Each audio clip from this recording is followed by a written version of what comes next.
Welcome to the Slop Farm. Enjoy the video.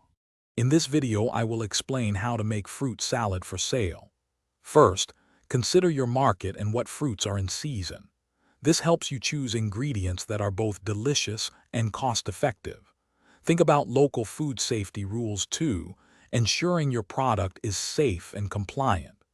Planning ahead sets a strong foundation for a successful and profitable venture.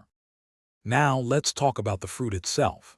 Always select ripe, unblemished fruits to ensure the best taste and appearance for your customers. Before you start cutting, make sure to wash all your fruits thoroughly.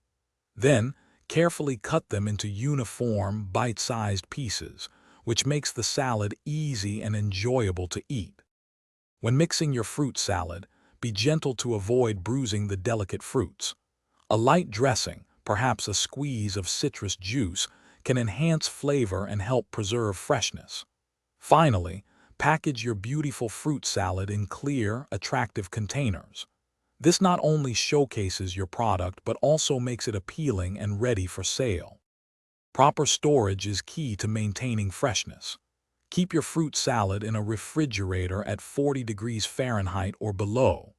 For the best quality, aim to sell your fruit salad within 1 to 2 days. Don't forget to offer small samples. It's a fantastic way to let customers taste the deliciousness and encourage them to buy. Thanks for watching. Consider subscribing if we helped you today.